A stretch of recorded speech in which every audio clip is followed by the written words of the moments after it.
The Ochelli Effect is sponsored by WallStreetWindow.com and listeners like you. Anyway, Wednesday, Woden's Day, the middle of the week. That is the night, according to, again, that thing we call a calendar. And here we are, just after 8 p.m. Eastern Time, live on Ochelli.com and in some other interesting places. But you're probably catching the podcast further on down the stream via your fondle slab of choice, your applicable application. And we welcome you no matter who, when, where, or whatever it may be you're doing at the time. So tonight is going to be a fascinating thing. The second hour, we're going to get another report from Down Under. This one will be a bit different, and you might want to stick around to hear who that's from. He may be a more recognizable figure in his homeland, but who knows if his homeland is recognizable anymore due to the latest unreal reality. But we'll get there. In the first hour, we're talking about something that I got to admit I am not well schooled on. And it is a curiosity to me because, frankly, before I started to study the Kennedy assassination, which a lot of people know me for, and before I started to study the more esoteric aspects of things, which I did independently for many years, and that led me into, well, let's investigate everything. And I ended up in the Kennedy realm and all that, and, well, the rest is the history of this show, isn't it?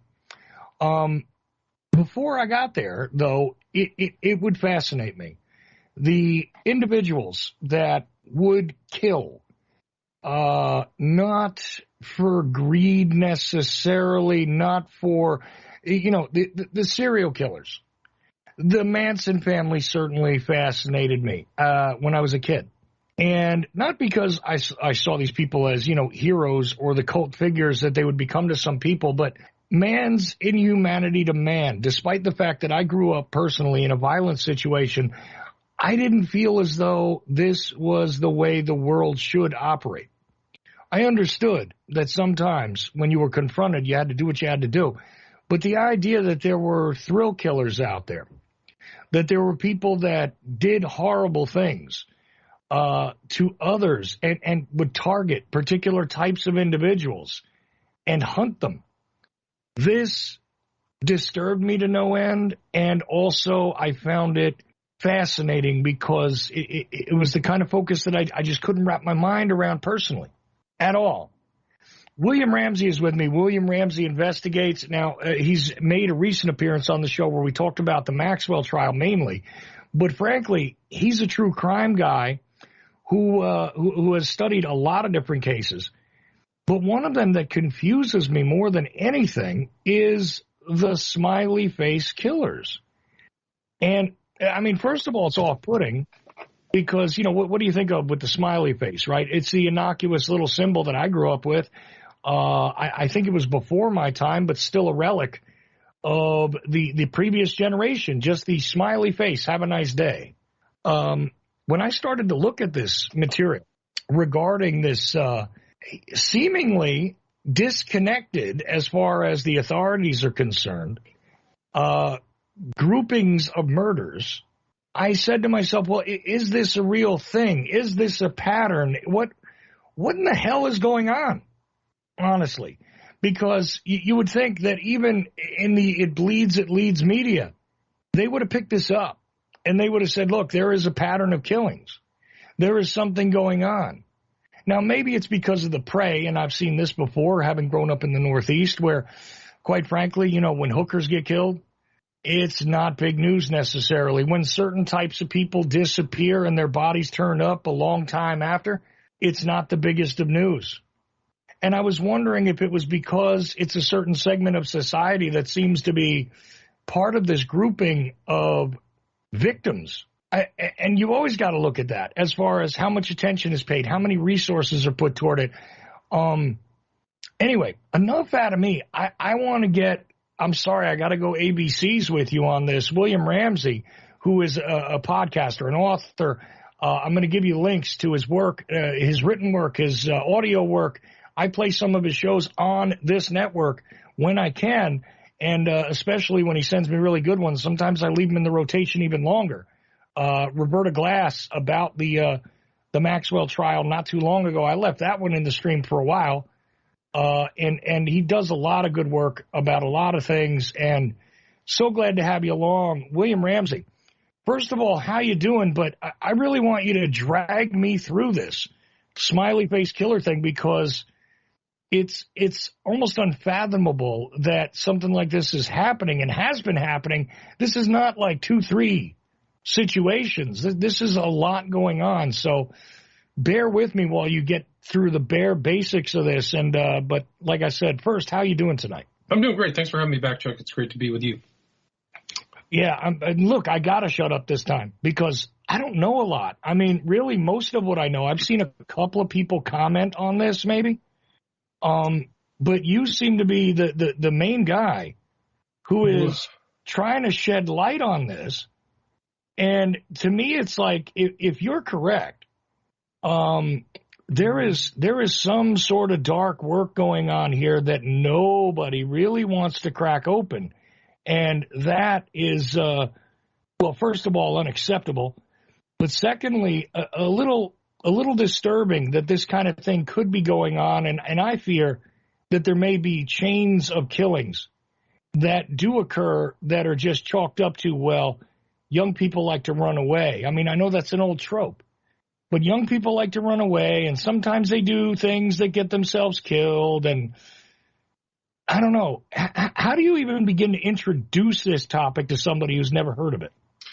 Well, I would just say that, it is considered to be an urban myth, that there is no pattern or there's no connection between this phenomenon of young men going out and disappearing for a lot longer than they should be disappeared and being found in water. That's would be like the urban myth. And then I would lead them into how many people have researched it, how many cases there are, and how long this phenomenon's been going on. It's just happening within the last month. There's been 5 cases. So, it's like there's a kill, one of the main researchers that I follow, Jim Smith, said it's a kill cycle. So we're in a kill cycle probably for December too. So you want to really be careful. But I think that really the best way, the introduction is to go back to the original kind of investigators who looked into this. One was Gilbertson, who was a criminologist, I think in Wisconsin, and then Gannon, who was a police detective in New York City. Both came across this phenomenon of young men being found in water. And they synced up because the same thing was happening not just in New York City, but also in Wisconsin and Minnesota, actually. So they kind of met up and they started studying this. They came out with a book called Case Studies in Forensic Drownings. They covered only 14 cases, but they did very detailed analyses of these cases and showed that these men did not accidentally drown, that they were placed in water or put in water, and there was GHB and there were suspicious circumstances. And the reason this phenomenon got the name, the Smiley Face Killers, is because of Gilbert and Gannon. And they noticed that associated with some of these crimes is a spray-painted smiley face. So it got the kind of name, the Smiley Face Killers, but it's really, the phenomenon is really young men disappearing out of bars and being found in water. And this is not a new thing. I mean, give people an idea of what the span of time appears to be, because this is going on a long time. Right. So, I mean, I think that the original case was Patrick Mcneil. He's known as Victim Zero, 1997. So it's been about 22 years, 25 years. But he's really the first one. He was a young man. He fits this profile. All of them are typically college-aged, healthy, athletic, which is also weird. But then they act strange, disappear, and are found in water. Patrick Mcneil is a very important case known as Zero out of New York, New York. He was a Fordham University student, was at a bar at 1768 2nd Avenue. He started acting strange, started throwing up. And when he left that bar, somebody noticed that there was a vehicle double parked and following him on the way out. He was supposedly headed back north to Fordham. He was never seen alive again. And then there's, all these cases are the same. There's a massive search. The family's concerned. There's actually a lot in all these cases, there's a lot of TV coverage news. So typically these disappearances are followed by local news coverage. So you can go back on the internet and some of these names, and that news coverage will still be there, even for Patrick Mcneil.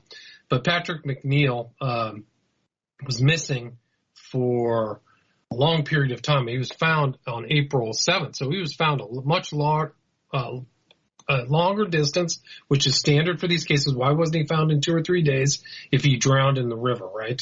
Typically, these bodies would float, depending upon all kinds of factors, how cold the water is, how cold the air is, etc. But typically, you would find somebody who drowned, not without much difficulty, typically around the area where they were. He was found downriver and in a water treatment facility. So he and this is a very important case to understand because initially it was called an accident, right? And he was thought to have drowned accidentally, but about 10 years after the event, his family got an autopsy report, and it was analyzed by the famous forensic pathologist, Dr. Cyril Wecht, and looked at this young man, Mcneil, who originally supposedly accidental, but he found that he was bound, burned while still alive, and had been bound in a chair, like he had been bound in a chair and blowtorched. So the original police investigation was bungled, in my opinion. And so, why was he missing for the 45 or 50 days that he was gone? And so that's really these cases that fit into that MO get categorized as a smiley face killing phenomenon, or just the phenomenon of young men disappearing and being found in water in a much later time than they should be.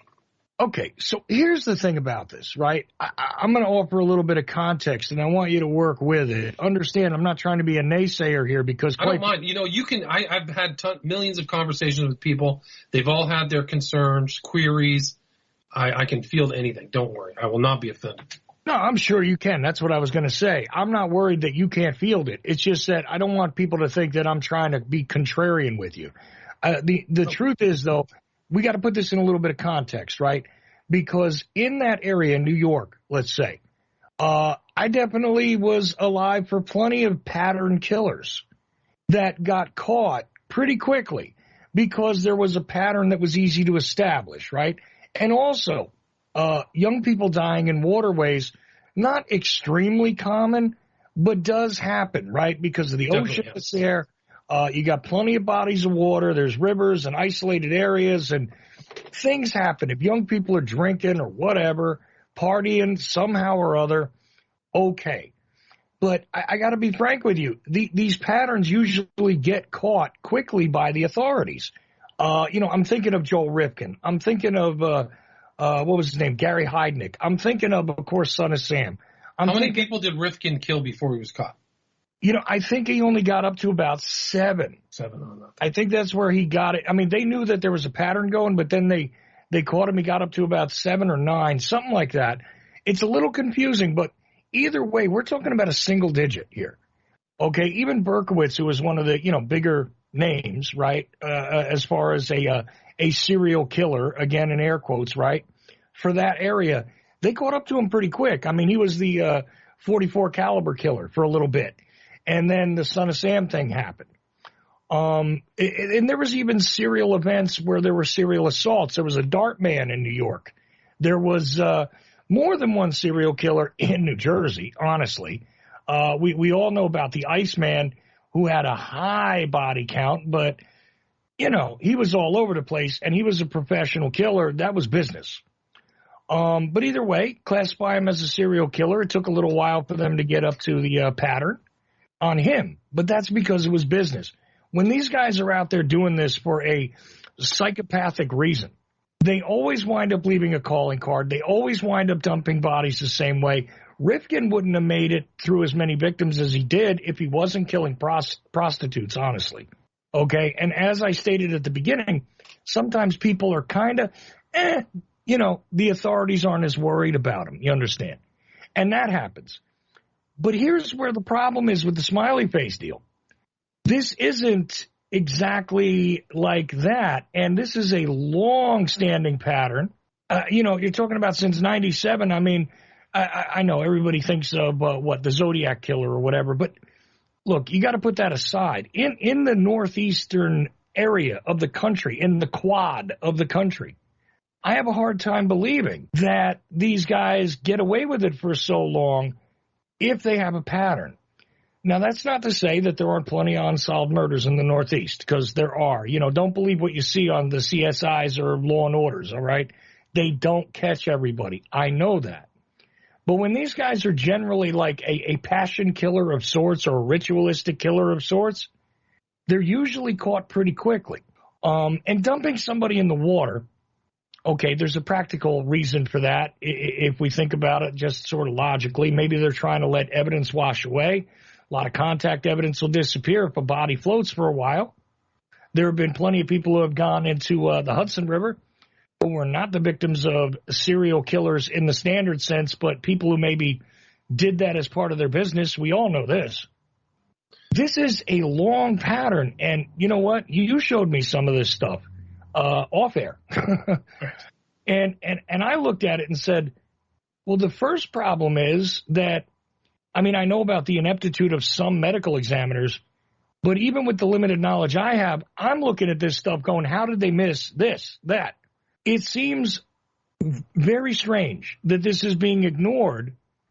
And even with disappearances, again, you know, and people make complaints nowadays about maybe brown people don't matter when they disappear, right?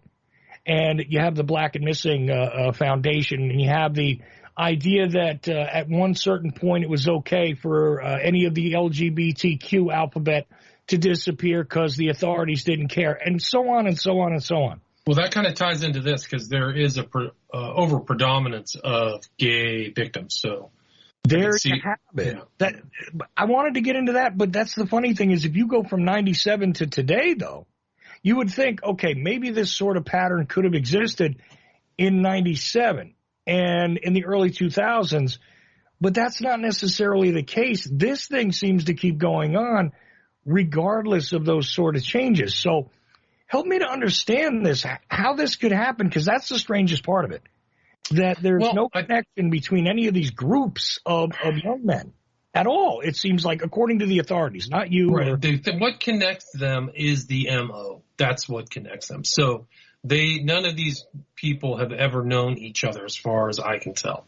But what keeps happening, and there was another just after Patrick Mcneil, 1 year later, almost to the day, another young man, Lawrence Andrews, was abducted right around this time of year, December, and he was last seen at Grand Central Terminal and was found in the same water treatment facility as Patrick Mcneil. So it seems like somebody is doing the same MO. And these water deaths aren't, this is a specific subset, but the mob has been throwing people in water for a long time in different ways and types, and all places, drive them out to the sea or something like that. But that's why the Hudson River, honestly. Right. So but when you start looking at all of these deaths and you see the same MO missing, they were in a place in a bar or something like that.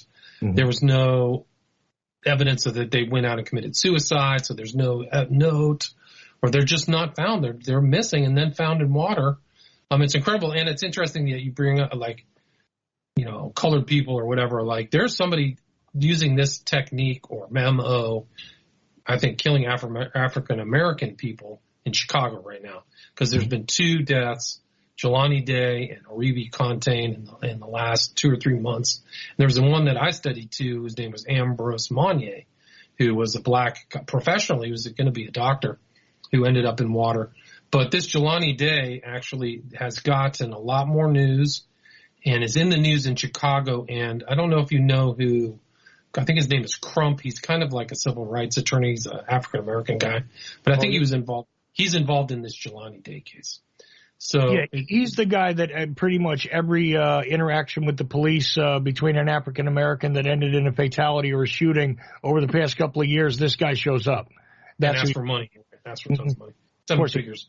So he gets it. But moving on, this pattern, this is the thing, though, is I am struggling to understand how it is that none of these authorities that should be looking at this for a pattern are not seeing this, that there is something going on here where you have victims who are of a similar profile, but ending up being dumped in a similar way.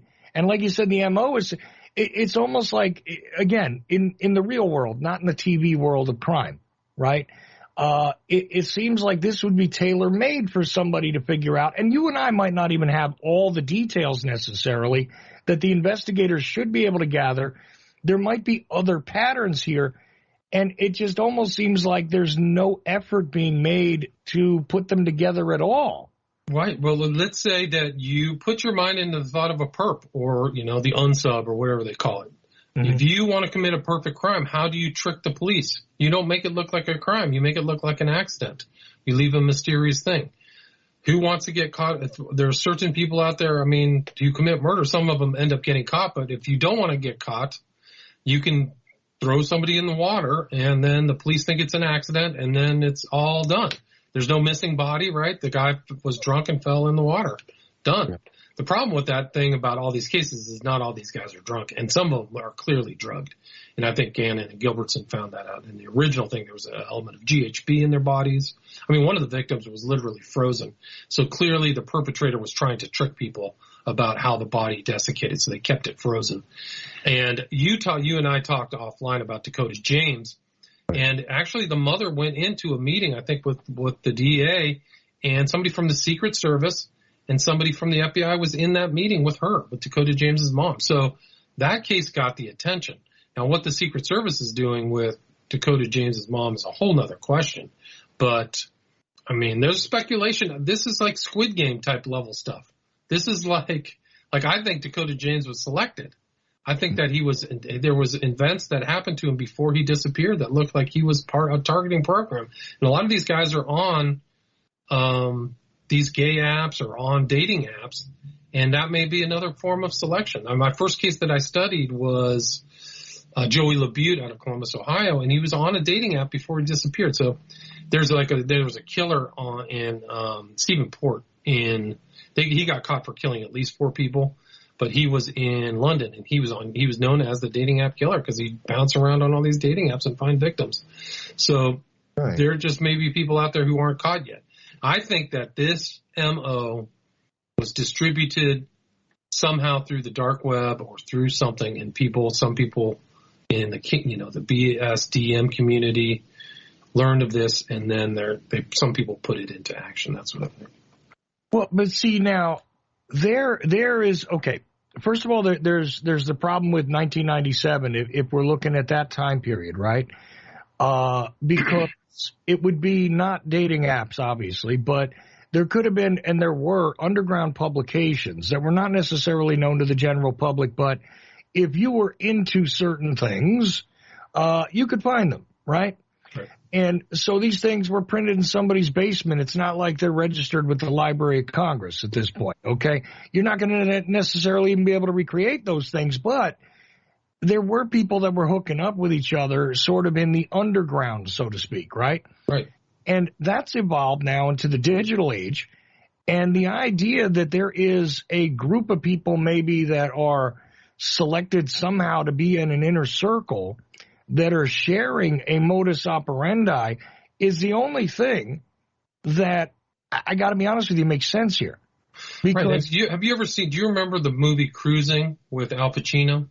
Yeah, vaguely. He was trying to find a gay serial killer. So he went into the gay underground. It caused a huge furor within the LGBT community because there was filming going on, and they showed these guys are into leather and gimp masks and really crazy stuff. And so that was like something like some underground stuff that happens. And I showed that in my first documentary, the Smiley Face Killers documentary, is these guys, that's one of the reasons maybe why the police, probably mostly heterosexual, don't understand motive. So I think that that's why the men are the ones being abducted. And not all cases. There may be sport killings. There may be just other things going on. But I think that a lot of these cases do have that have a sexual motivation to them. Yeah. Well, which I find strange anyway, because I can think of off the top of my head, look, Jeffrey Dahmer was certainly like a gay serial killer.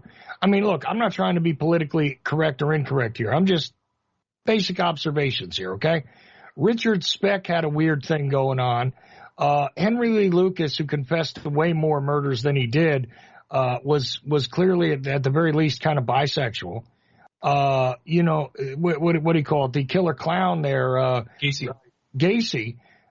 He didn't really want to describe himself as gay, but seemed like that's what he was doing. His last four victims were all thrown in a river, by the way. Oh yeah.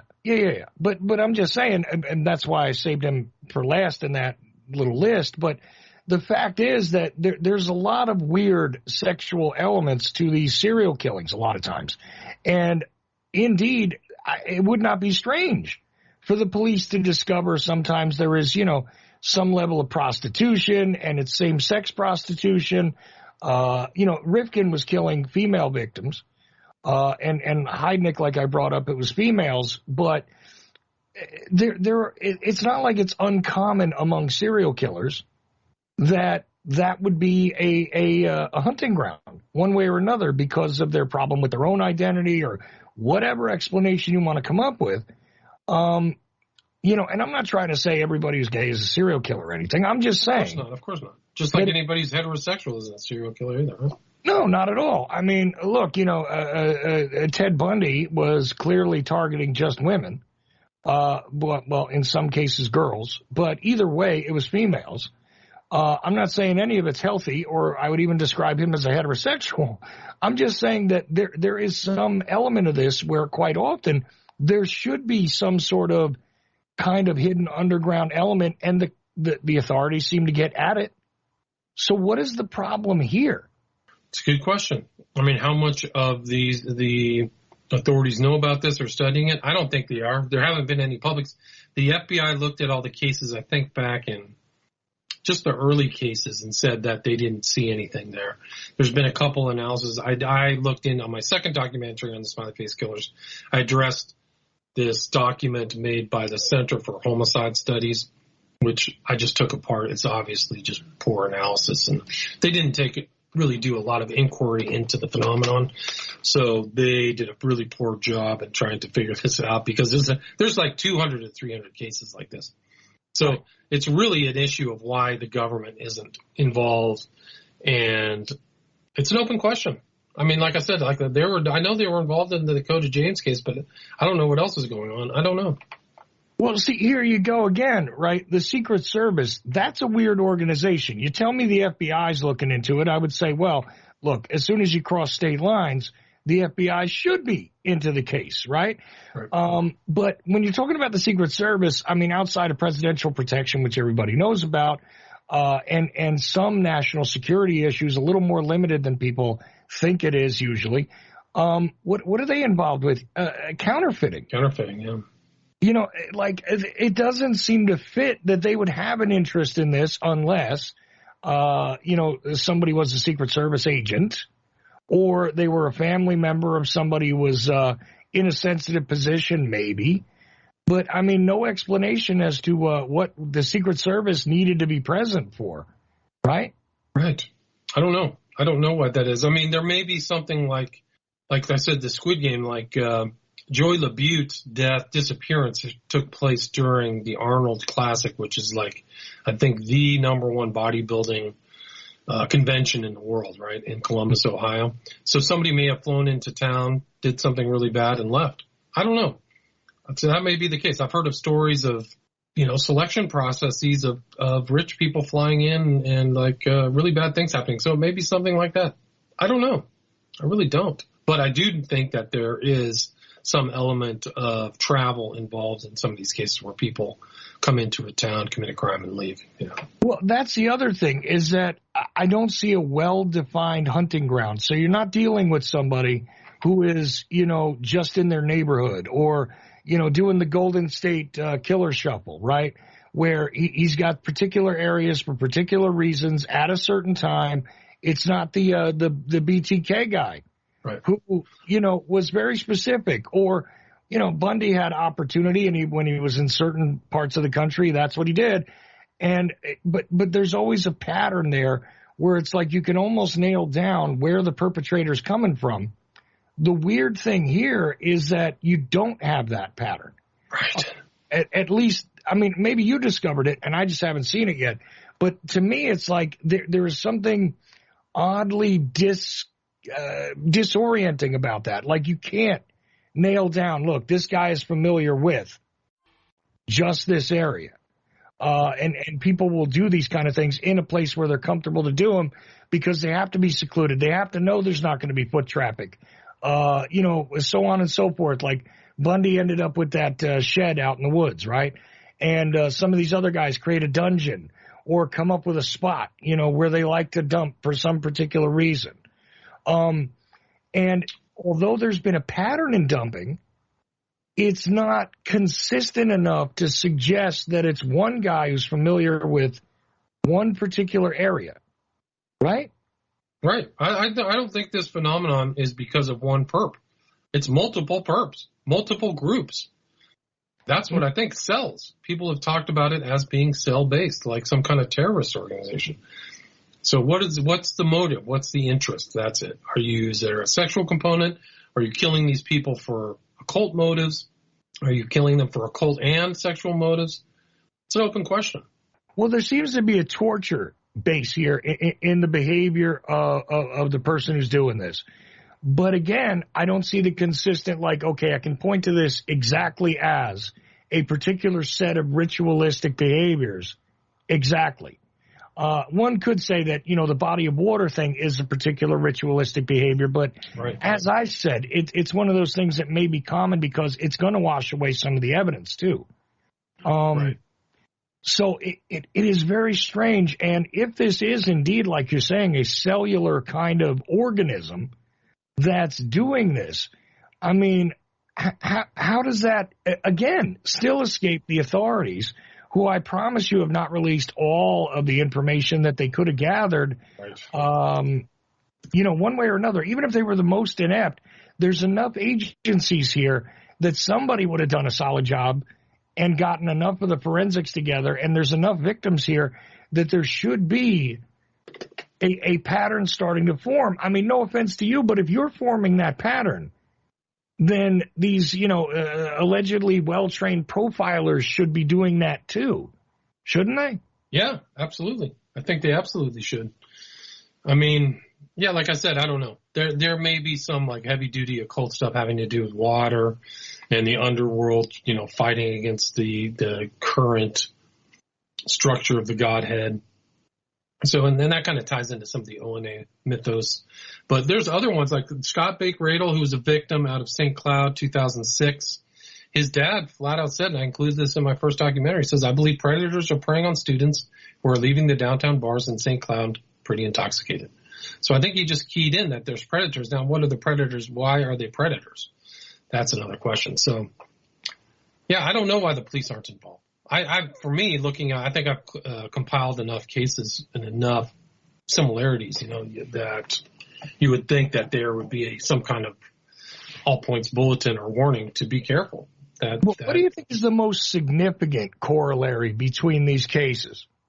Well, the most significant is that they should have been found within 2 or 3 or 4 days. Why are they missing for so long? That's really the question. So where are they? If they died by misadventure, their bodies would be found. If they fell off a bridge, if they drowned, why are they disappeared? Dakota James was missing for 40 days. Joey LeBeau was missing for 18 days. These guys are missing for a long time. Why? Well, they should be found.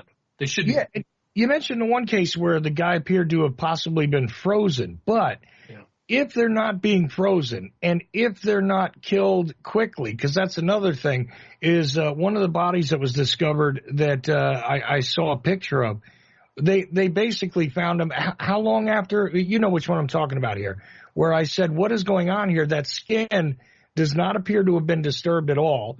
Right. From the photo. You and I were talking off there. Dakota James. It was Dakota James. Okay. I didn't know if you wanted to reveal that case exactly. No, that's fine. Yeah. That was also Cyril Wecht did the other autopsy again and found something different than what the original forensic pathologist found. Yeah, and no offense to Cyril, but I don't know how a blind man couldn't have seen the thing that they skipped there.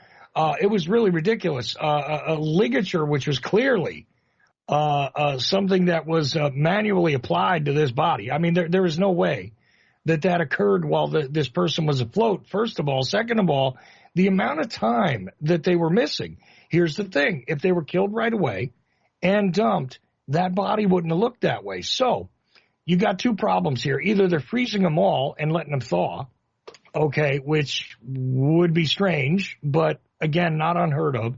Right, that's what the Iceman did. That's how he got his nickname. Well, but that's what I was going to say is Kuklinski did exactly that. That's why they call him the Iceman. The guy's name who was frozen, his name was Nathan Kapfer, 1998 in La Crosse, Wisconsin.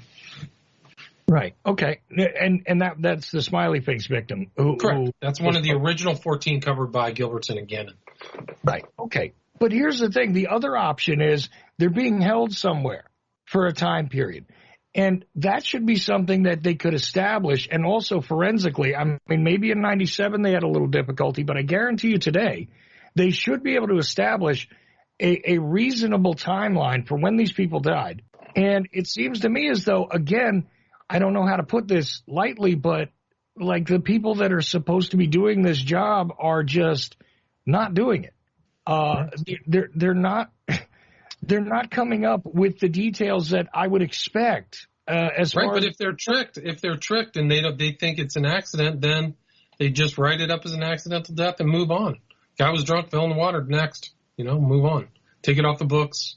We got this, and there's been cases where the police have changed their earlier conclusion. One is Christopher Jenkins, where they said he was accidental drowning. And then after the family got the autopsy and found he had a clump of hair in his hand from somebody who wasn't him, they went, uh-oh, we were wrong. They got a new chief of police, and he said it was misadventure, if not murder. I can't remember what their designation, but it was an accidental death. So it's very interesting because it's the families who are doing the legwork, whether it's Mcneil, Christopher Jenkins, Dakota James. The families are the one who want to go know the truth more than the government. And it's just indolence and laziness and ineffectiveness of these things. I mean, the people who are running some of the stuff in our government are trash. They're corrupt. They're an embarrassment. And I think it's really sad that a lot of this stuff, the parents are the ones having to do the investigation. They have to get PIs and get their own. Can you imagine your kid dies and you have to get your own forensic pathologist because the one for the state could be wrong, and then finding out that he was wrong? Well, unbelievable. Listen, unless the state was involved in some way, like in the case where you have a cop that kills somebody, I understand the family should probably go get an objective pathologist, right? But in these cases where you don't have a known perpetrator, okay, where we got to argue over the particulars, no, I don't get it. I don't understand why this isn't being done, first of all. And secondly, here's the weird rub on that motive, too. I would think somebody would want to make a career, milestone on this. Why isn't that? It seems like nobody wants to touch it. There is something toxic about this situation. And again, I'm not trying to challenge your assertions. I don't mind. My research is all factual. You can double check everything. I don't mind. I didn't make anything up. It's all this stuff. You can go watch my documentary. It's 3.5 hours. It covers all of these, statements of these people, what they did. And a lot of it was actually based upon local news coverage. So I didn't make anything up. No, not at all. I'm not saying you did. I'm not saying you did. It's just telling you. But it's wild to me that it seems like somebody might not try and come along. I mean, if they were indeed to come up with theoretically what you were saying, which would actually fit as a hypothesis into this situation, that there is clearly at least a handful of perpetrators who have an agreement among them, then this would make sense with the pattern, right? And I'm not sure, about the copycat sort of phenomena that happened. I get that. But there's something weird about this where I don't think it's that. It doesn't appear to be that. Somebody copying it. It's this very strange kind of basic agreement about what to do and then improvise the rest, which is also odd But it's like, how do you make this argument though? To not obviously not to the families, and law enforcement is doing what they're doing with it. But I mean, how do you make this argument to people where, and I have watched some of these videos you did, and I'm telling you, I didn't want to think that this was true, right? There are some things out there that, quite frankly, I think are paranoid fantasies that people create. I don't know why they create them. But the stuff that you're coming up with on this case, the thing that makes sense to me is all the pieces that exist. The missing pieces don't. And your hypothesis is the only reasonable answer in my mind for what's happening here. Now, I don't know if there's an element of, it doesn't matter because the victims are gay, but they're also not all gay. It's all these young guys, though, that... it's just young guys. I mean, that's really the consistency here. It's young men who are not, they're not the old trope, right? The troubled kid that runs away and gets himself in over his head and maybe gets killed through misadventure. They don't seem to be that. Yeah, they might have gotten drunk at a bar and they might have wandered off with somebody they shouldn't have. But that's where the story seems to end until they're floating somewhere. This is not an uncommon thing. It's not like we're talking about troubled youth in critically bad situations. I mean, it's just so bizarre to me. I even think back to the Atlanta child murders, and I know they convicted somebody there, but that doesn't all line up. It doesn't. That doesn't line up at all. I actually just published today on my podcast. It's strange you bring that up because I just published my interview with George of Cabdef, who analyzed the Atlanta child murders, all thrown in water, by the way, right? That's why I'm bringing them up, yeah. And also, he found that there was other people involved. This guy was not a lone serial killer. The guy that they found, there was all kinds of bad things going on. And after he got arrested, there were 2 more deaths. So it couldn't have just been him. Well, that's the other thing. I mean, I'm not even entirely convinced that this guy was tied to any of them, actually, when you start to look at some of the holes in the evidence they presented. But look, maybe he was. But either way, there's something wrong with that story, too. And again, it's young males getting tossed in water, which is why I thought of it. But here we are. How do you, I mean, I've talked a lot now, so, 15 minutes I got left here with you about, give us an idea for exactly how this conversation between you and me can sort of make a little more sense, because it almost sounds like I'm challenging you saying, why isn't the pattern being recognized? Right. Well, I think it is. I mean, there's probably 10 people on Facebook that I talked to who are following all these cases. That they've got spreadsheets, they got their own personal stuff. They may not be sharing it, but they're following and watching these cases really intensely. So I do think that whether the government doesn't want to deal with it, it's probably just like anything else. It's moved by the population. And if you have, and I think that some of these guys are clearly selected because the parents may not have the proper resources, financially or otherwise, to really complain. It's almost like the murders in Juarez. Do you ever hear about the woman femicides that took place in Juarez, Mexico? Yeah. Well, there's been clutches, let's call them, of murders around the country where, frankly, again, overwhelmed police forces and people with no resources in order to make any noise, they become preyed upon. But usually in groupings, right? Where it's like women from a particular reservation, or it's young men from a particular town, and in this case, not so. This is the weird thing. Like I said, there's not a hunting ground. Well, there is hunting grounds. There are really hot spots. New York, Boston, but there's across Wisconsin. But there's not a hunting ground. Right. You see, that's the problem. That's the whole thing. This is a different type of crime. This is a modern crime in a modern age that doesn't comport with other crimes that have happened before the new millennium. And that's why it's hard for people to put they should not have that much difficulty, considering they talk with other people from all around the globe. I'm talking with you. You're on the East Coast. Right. Well, people of those same kind of ilk, there's all kinds. There was a guy, like, I forgot, he was in the Philippines doing the most monstrous pedophilic stuff, but he had people watching him from Australia and giving him money. So these and that's why I bring up this whole Squid Game. I don't know if you've watched that, but it's like rich people who are bored and they want their thrills. They want to set up this game where people have to jump around for money.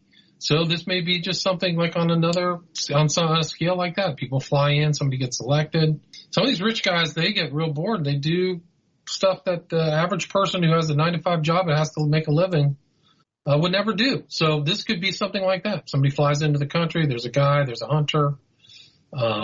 There's white trafficking. These things used to happen a lot more, but right. It wouldn't surprise me at all. No, and that's the other thing is that there's also like a deviant tourism. Yes. That occurs. Like, everybody knows. I mean, I don't know anybody who's normal that goes to Thailand for vacation. You know what I'm saying? There are places you go where, yeah, maybe you can do things that are not, legal anywhere else on the planet, right? And you can get away with it because you paid for the privilege. And in the case of doing something like this, it's possible it could be individuals who want to do it themselves and just come in and out of an area so that, well, there's no opportunity to catch a perpetrator who isn't there anymore. Go watch Pulp Fiction again, where they have this kind of torture room where the guy catches somebody, he gets on the phone, he uses a code word. Hey, Zed, I got a couple flies. Zed drives over, right? So something like that could easily, these guys are they have dungeons, they got rooms, and a victim presents itself. They drug them with GHB, they do them over, and then they got to figure out what to do with the body. Let's go out early Monday in the morning with no sunlight and dump the body, and somebody will find it later in the day, and they'll think it's an accident. Okay, John, let's go do it. Something like that. I don't know. Yeah, no, I understand. I mean, obviously, we're coming up with hypotheses here because there's still this missing element of exactly what's going on. But if you look at all these cases that I put together in my film, you'll see a lot of these guys have some type of BDSM. A lot of them do, and that's why they're probably young men, is because they're all athletic, relatively attractive guys. Look at the one called Arvind Sharma in Washington, D.C. He was in a bar that sided with another with the BDSM bar, disappears, is found upriver, so not downriver from where he was last seen. Somehow he gets found upriver, and his brother says, I think that Arvind Sharma just got in and saw something he wasn't supposed to see, and somebody did him in, so... Well, that's the last element here is, again, there is this commonality, and it still may be partially undiscovered regarding people's, underground behaviors, right? And, look, I don't hold against anybody what it is they choose to do among consenting adults. Enjoy. You know what I'm saying?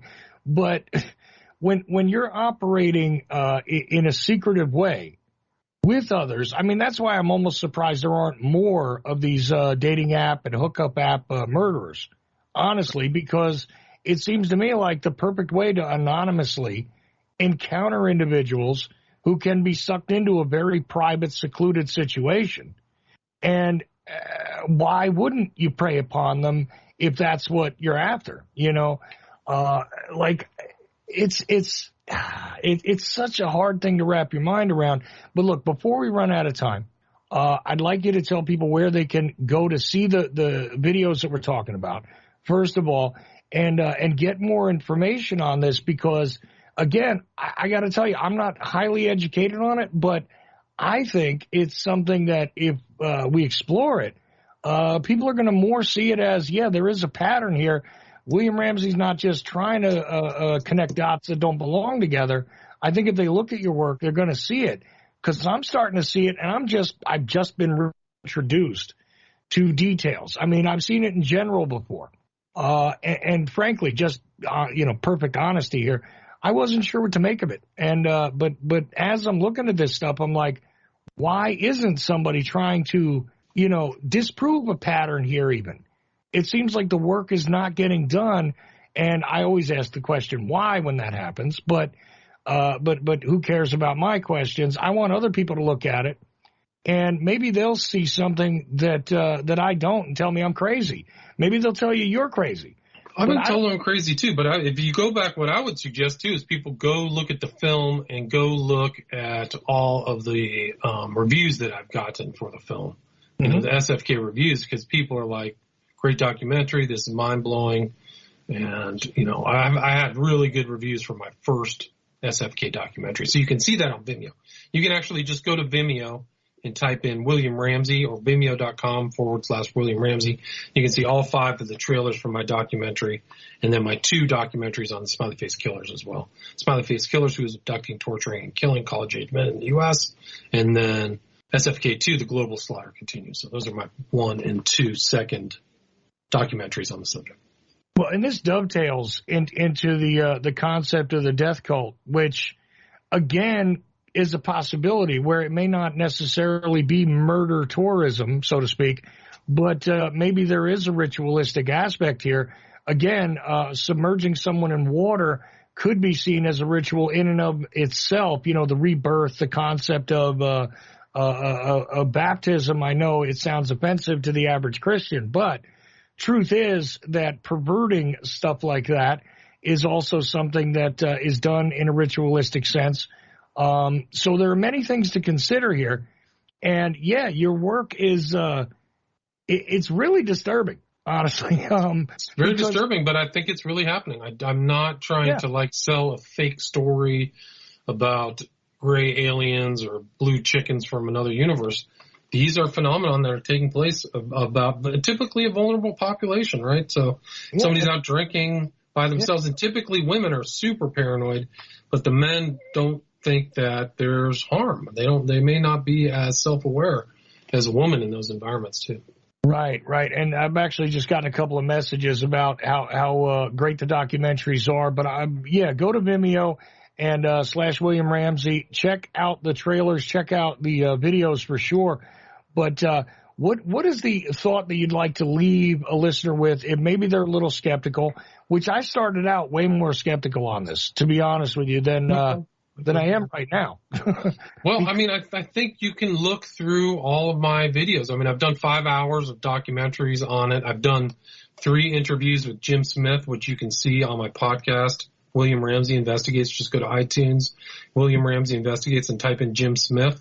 And then I've done 3 interviews with Igor Sarsky, and those are kind of about the ONA. So we talk about these guys going out at night, being very aware of where the cameras are, knowing where to go to another town to commit a crime and go home. So these people are thinking in ways that are not, they're criminally motivated, but they're not thinking like the average person would. So those ideas now have been dispersed all throughout the internet, through underground chat rooms, dark web. So those 6 interviews I've done, I think, would be very important. And then check out my 2 documentaries. I mean, I would just suggest if you can watch my documentary and aren't convinced something's coming isn't happening, I'll give you your money back. You can just send me an email. I'll give you your $5 back. Well, I'm not going to ask for it back. And I'll tell you, because what you convinced me of is that something that on the surface didn't seem, it's like kind of like, well, is he reaching for something here? But honestly, you're not. You're pointing to known disappearances. You're pointing to patterns that are there. They are still partially incomplete, to be honest with you, but I think that is because we haven't had unfettered access to the evidence. Right, that's true. The government probably has much more evidence than the public has, for sure. Well, always, we're supposed to be in a society where that's true, right? Where they're supposed to be the ones who have that information, so that there can't be any false positives, right? The trope that you see, again, on true crime TV, right, all the time, only the killer would know this. Well, obviously, these are the kind of things that you hold back because you can discover who that is by understanding the points like this. But this is a very strange thing, and I'm telling you, the only thing that does fit is that we're not dealing with, a partnership of 2 killers or, one guy for sure. And I do think it's a guy, by the way, because of who they're taking down. They're not taking down run-down individuals necessarily, even though they've been drugged or whatever. They're not taking down people that shouldn't be able to put up a fight. So I'm thinking it's a fairly strong group of individuals. And I'm just not sure how they're working together. And maybe it's because we just haven't discovered this pattern. And here's the worst part about it is I think the possibility that we're not looking at one particular set of whatever. This could be multiple sets, and there could be a whole lot of crimes that have been, again, sort of let go as, well, this is an accident. Well, this guy drowned because he was drunk. Well, so on and so forth. There may be a bunch of things where it wasn't suspicious to the loved ones, the survivors necessarily, and maybe they never bothered to even look. Right. And there could be more victims. I think a lot of the families of all of the groups or the individuals I studied for my first documentary, there's 88 cases. Almost all the families believe that something bad happened to these people. Almost nobody said it was an accident. They just are mystified and they're curious. I did an interview with an ex-FBI agent, John D'Souza. I don't know if you know who he is, but he has his opinion on the SFK, which I agree. I think there's a lot of lassitude involved for law enforcement agencies, and that some of these people may be involved in it. So they don't want this to be investigated. So, and some people have sent me stuff out of Pittsburgh, which is jaw-dropping about like, oh, maybe some people know more than they're saying. Yeah, Pittsburgh's a weird area, too. And other people are giving you some praise in the chat room right now just for your interviews, which is a whole other thing. Outside of this particular investigation, which you focused on, and you're putting together the puzzle pieces, but you also do a hell of a podcast. You've written multiple books, and I'm going to give you guys the links to everything I can think of with the show notes, I promise you. Because I do want you to check out William Ramsey Investigates and his not just his website, but you can get his podcast pretty much where podcasts are available. You can hear it sometimes on the network here, like I said. And really, honestly, man, it's wild. Every time I talk to you, I learn something, by the way. So I appreciate that right away. I'm never like, oh, here comes William Ramsey. He's going to tell me the same thing that I already know 15 different ways. No, you're always evolving in your base of knowledge and the stuff you're presenting. So whether it's about the Smiley Face Killers or it's about the other many, many true crime things that you've covered, but I don't even know what to call the rest of it, but a lot of true crime you've covered. It's covered history, politics, parapolitics, conspiracies, religion, cults, and the occult. So I've kind of done things that really pretty idiosyncratic, things that I'm interested in, and some things that people aren't covering really. So that's probably one of the reasons why I got into the alternate media is like, why isn't somebody talking about this? So that's kind of the stuff that I focus on. Exactly. But see, all those other things you just mentioned are regular conversation to me. It is the true crime focus that is intensely interesting from you. Of course, politics, parapolitics. I've seen plenty of different shows and listened to some of your shows related to all that stuff and the esoteric aspects, the sort of, let's bring what is in the darkness into the light kind of attitude. This is all part of the world that is William Ramsey Investigates. Anyways, the Smiley Face Killers, I think I'm going to have to do another show with you on it soon. Anytime. I'm available. Oh, there is a lot more to uncover here. And next time I got to shut up and not ask so many questions. But that's the thing. There's a lot of questions to be asked here. Anyways, William Ramsey, thanks so much for doing it. Thank you. Great to talk with you again. Thank you.